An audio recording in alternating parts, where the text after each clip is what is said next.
Hi, welcome back. I'd like to now go over Euler's identity, which is just another way of describing unity or the non-dual state.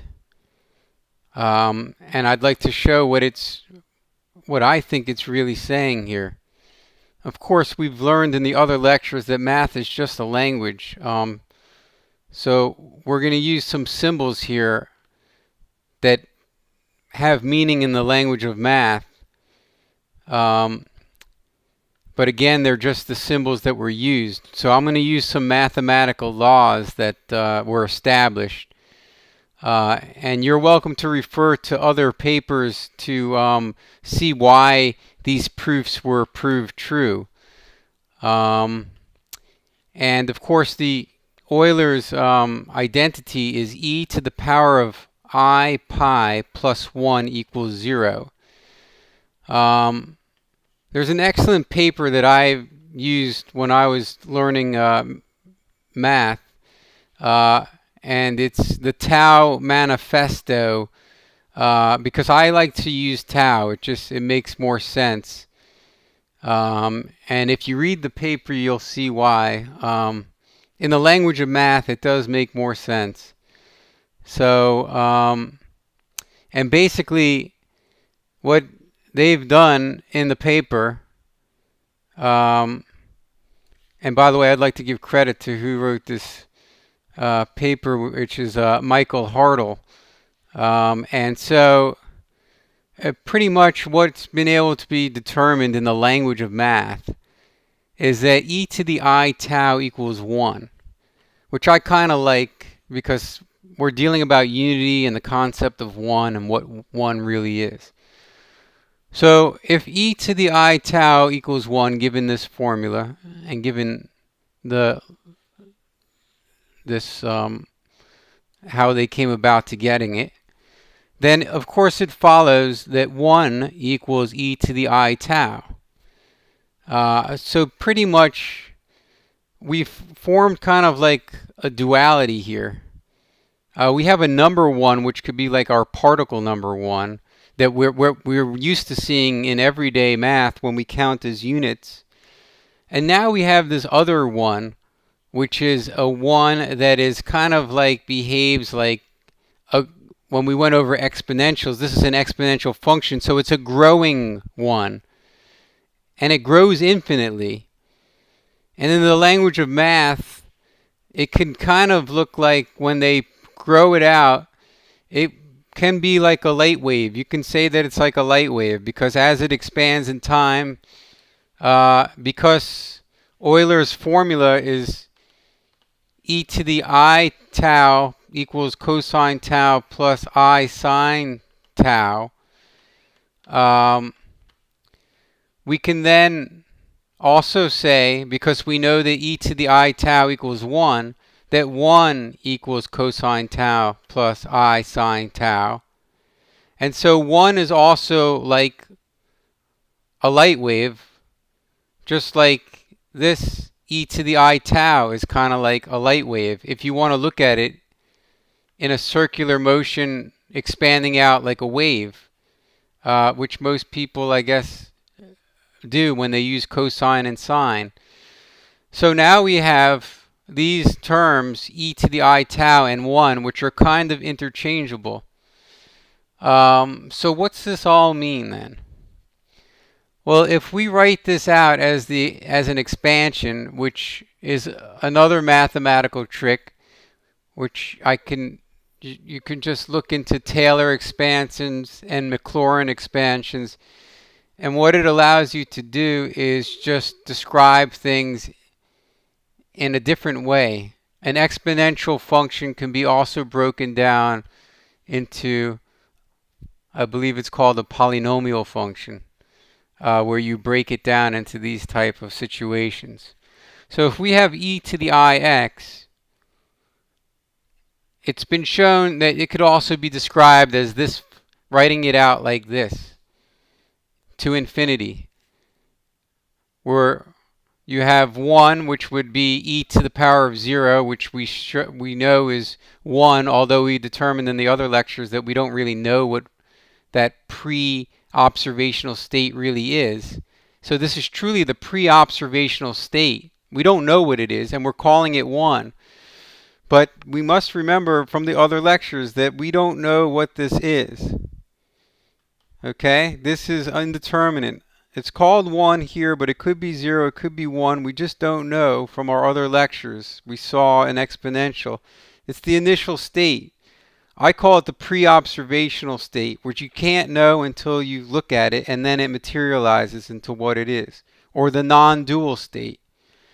It's the state before observation. In this case, it's 1, which could be unity or anything. So let's be careful with this 1 again. And then it goes on to this expansion. And because imaginary numbers behave in a cyclical manner, these could be reduced because I is I, and then I squared is -1. So this reduces, instead of writing it like this, we could take the I squared and make it negative x squared over 2 squared. And I to the third, we get negative I. So we could then take negative I to the x third over 3. And then I to the fourth is basically going back to 1 again. So it just becomes x to the fourth. And then it cycles back again to I. And you could look at other lectures to see how that works. So what I'm going to do now is, because it's e to the ix, instead we'll just use e to the I tau, and we'll get the same kind of format, but now there'll be tau in there instead of I. Again, we have this 1, which we don't know what it is. What I'm now going to do is, based upon what we are doing here, is I'm going to solve the same equation for 1. So what I'm going to do is I'm going to take this term, using mathematical rules, this term, this whole infinite term, and I'm going to take it over to the other side. And when I do that, I'm going to solve for 1. And I'm going to get 1 equals e to the I tau. And now it's going to be opposite signs, because when I take it to the other side of the equation, it's going to negate what it is. So now we can see everything that was negative on the, anything that was positive on the top is negative on the bottom, and anything that's negative on the top is now positive on the bottom when I now solve for it. So what's this all saying? So it's basically saying that e to the I tau equals 1 in 2 conditions. One is a pre-observational state, like we said before. This is not really a 1. This is any state that is whatever the growth is coming from. It could be 1, it could be nothing, it could be infinite. We don't know. We only know afterwards how that something has grown, but we can't look back to the initial state. It's kind of like the eyeball not being able to see itself. It can't observe itself. It just is the way it is. It does not know of itself until it looks back onto itself and then says, oh yeah, I'm an eyeball. So this is the pre-observational state. And then as we go in time, we create our duality state because they're out of phase with each other. Now taken together, these whole terms, they cancel each other out, the positive and negatives, and it becomes back to the non-dual state. Or you can say, oh, well, they're superimposed states, meaning that it's both, like in physics, when we say there's both an excited state and a non-excited state at the same exact time. This is what we mean. But when we make the observation, then we'll see something as either the excited state or the non-excited state. But until we make the observation, both of these states are existing at the same exact time. It's not until we look at it that something then forms.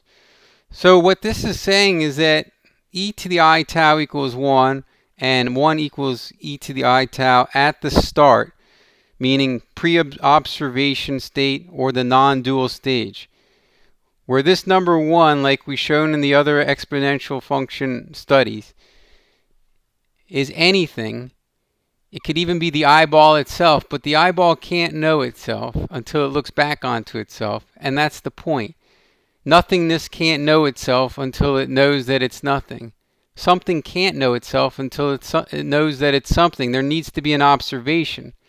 So this is the state when the observer and what is being observed are the exact same thing. There's no differentiation between the two. The observer and what's being observed has become one. And so as it progresses, then they come out of phase, and when you look at it, or what and how you look at it is what you're going to end up seeing. That's the duality that's being formed. So this is just saying, as time progresses, well, time relative to us. That's what that means. Because time relative to the absolute everything, there's no time going by, because time always has to be relative to something else. Just like space, there's no movement in space, just like there's no movement in time. Time and space are intertwined. It needs to be relative. So, how can we look at this graphically? Well, I see that. Let me go over to here, and we'll go to our state where we'll draw our number line, and then we'll make our unit circle. So what this is saying is that e to the I tau, here's our unit circle with positive I up here, and let me see if I can make this fit to the screen. So positive I is up here, negative I is down there, 1 is over here, and negative 1 is over there. So when does 1 equal e to the I tau? Well, it equals it there.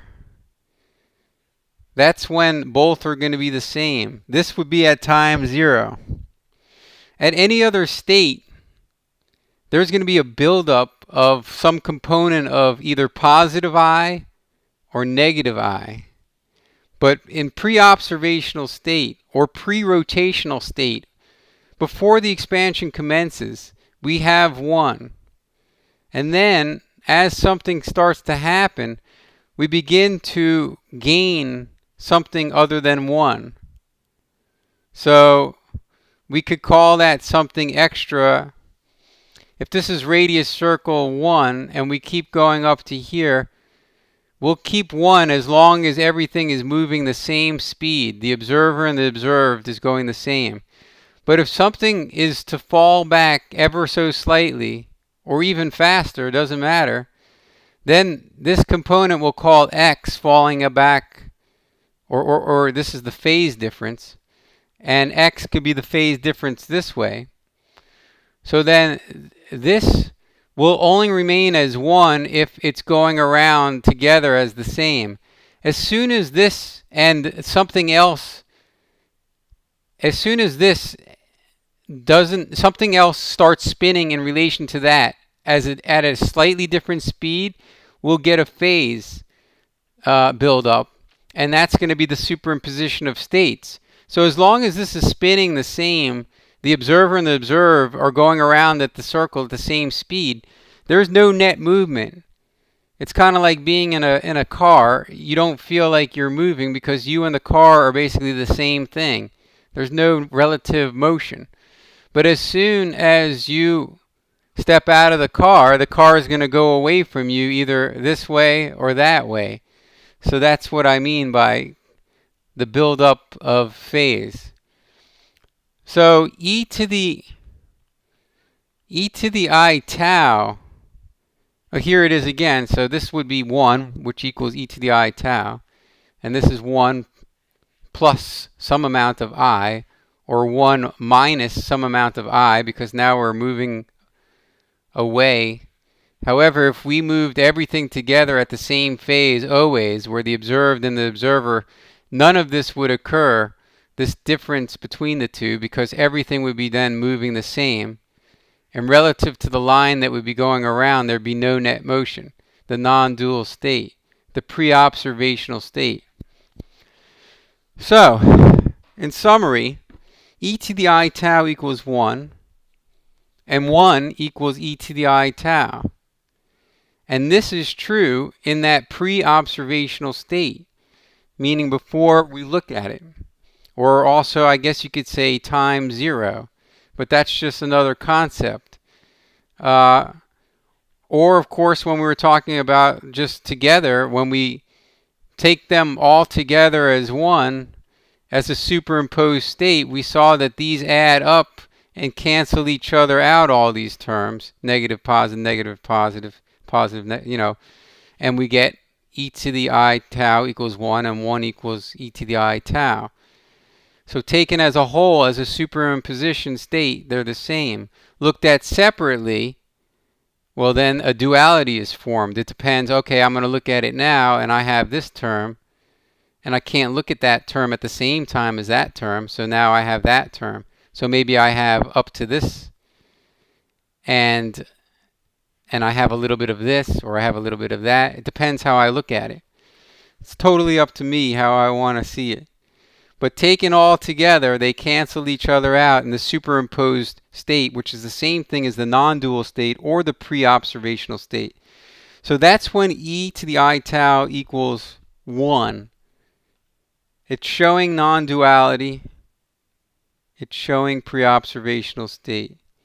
At all other values, there'll be either a phase buildup here, or there'll be a sign incoherence at all other values in the dual state.